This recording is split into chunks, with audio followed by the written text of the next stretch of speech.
After watching this video, we will know the basics of how to use the Descendancy view to find tasks needed to clean up your tree and to find new people and their needed ordinances. What steps are necessary to responsibly reserve ordinances.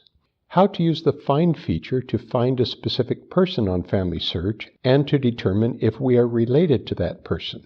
Where to find information on image-only records and on uploading an ancestry tree to FamilySearch. Descendancy research, also referred to as cousins research. When we work on a tree that is very full, descendancy research is a great help in finding new people and ordinances. In the past, we could only research our direct ancestors and their immediate family. Now, using FamilySearch, we are asked to research our cousins as well. To see how this makes a difference, we will start by viewing a tree in the new fan chart view, and I have selected to display it color-coded by birth country. This is a 7-generation fan chart starting with my father. These 7 generations take me back to the mid-1700s.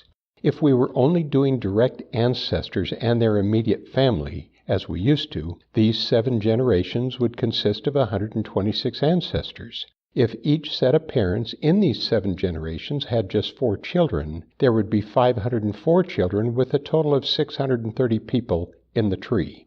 But now with cousin research, just on my father's side of the tree, again, if each set of parents only had 4 children, it would multiply quickly. Adding my mother's side, that number doubles to over 1.5 million people. That is 2,600 times more people to search for doing cousins research. Yes, even if we have a full tree and everybody has been working on it, we can now always find new people using FamilySearch.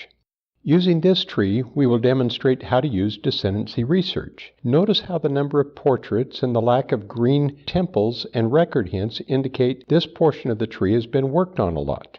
We want to select an ancestor from the early 1800s or late 1700s. That is because the best sources available are after the mid-1700s. We can select a person from either the landscape or fan chart view. Here is Melba Jane Lofton, who is the 4th great-grandmother. We will put her in the center or home position of the tree by clicking on her name, then click here on Tree. We will now switch to the Descendancy view to find additional research opportunities. Since the page is showing portraits, click on Options and Portraits to turn them off. This more compact view allows us to see more information at once. Here we can select how many generations we want to view. These are our cousins. Melba is the person we selected, and this is her husband. Anybody connected to this second line from the left is a child of Thomas and Melba. And while viewing this page, we can click on these arrow brackets to open up or hide generations. In the interest of time, and since I have previously determined where I want to go, I want Melba's 4th child, so I will click to hide these 2 children and their families. Notice this first child, Sarah Lloyd, only has a plus by her name instead of an arrow bracket. This means this person, Sarah Lloyd, is the end of the line, meaning there are no spouses or children connected to her. In this case, if we find record hints or other sources, it is likely we can add additional family members to our tree. Here is Mary Lloyd. She is married to Joel Eichner. We're looking for their 3rd child. Here is Mary Eichner and her husband Benjamin Watley. All of the people connected to this 4th line are the children of Benjamin Watley and Mary Eichner. Notice on the right side the amount of work available to do, shown by all these icons, which show temples, record hints, and data problems. So by using the Descendancy view, we have gone from a tree where all the work seems to have been done to a place where there's a lot of work we can do. Green temples. These indicate ordinances are ready to be done, and we just need to verify the information and attach sources to responsibly reserve them. Dark blue temples, this work has already been reserved. Orange temples, this indicates more information is needed before we can reserve an ordinance. Record hints, FamilySearch tells us to attach all of the record hints, and when we do, and add newly found information to the person page, we will average finding 1 new person for every 10 record hints we attach. Let's look at James Johnson by going to his person page. Notice he has 3 sources already attached, plus 3 record hints. We also see by the orange temple he needs more information to reserve his work. I checked by clicking on the ordinances, and it said we need to have at least one place in the vital information. Let's look at the 1930 census, which is already attached. Here it shows his birthplace was Florida and his burial was in Jack Springs, Alabama. When we add that information, his ordinances will be available. Let's also look at the Alabama death record in Record Hints. Here we find a name of a son that died when he was just 1 month old. This name will not appear on any census record since his birth and death were between censuses. We will add his name to the tree. Other information we found using descendancy in this person's tree is Lovick Neil Sexton. When viewing his person page, we see we don't have a wife for him, but we do have 4 record hints. Let's look at this Find a Grave record. After reviewing, we believe it is the correct person, so we will add the burial date.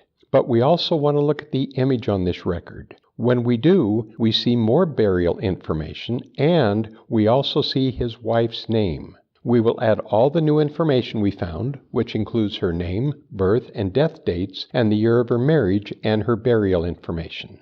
Once we add her information and go to the person page, we see all her ordinances are ready to be done. Before reserving an ordinance. The goal of doing family history is not to harvest names or see how many names we can submit for temple work. It is suggested that we reserve enough names for us to do in the next 6 months. The brethren have said we are the cleanup generation. Before we submit a name, we should try to verify that the information is correct. We can do that by following these steps. Fix any data problems, including possible duplicates. Check the already attached sources and their images and update any information if needed. Search for new sources. Check for possible duplicates again. Reserve ordinance. The Find feature on FamilySearch allows us to search for any person in the FamilySearch database, whether or not they are in our tree. We can search by name or PID, but remember we cannot search for a living person.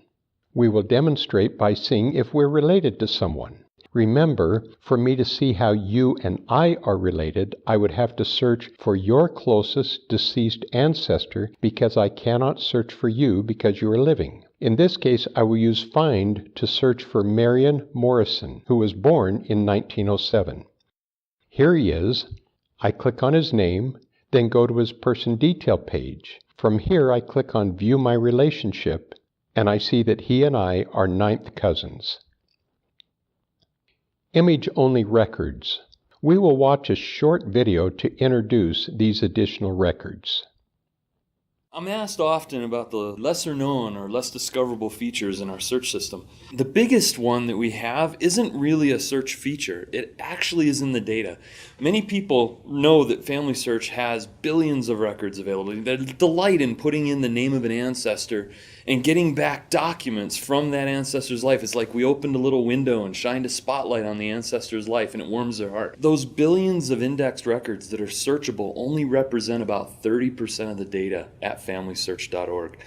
The other 70% of the documents that are on our website and that are about their ancestors aren't searchable, but we've made it available in multiple ways around the website. If you go to the main historical records search page, go to the map, go down below the search form and look for the lists of images, click one and you can browse through the images that way, or go to the all published collections, find a collection that you're interested in, the browse images one, and again, you'll have access to drill down into the images that way. Don't be afraid of it. It is a little more work because it's not searchable, but those are 2 different ways to get to those images. Also, for those with trees on Ancestry, there are instructions in the skills booklet to upload an ancestry tree to FamilySearch.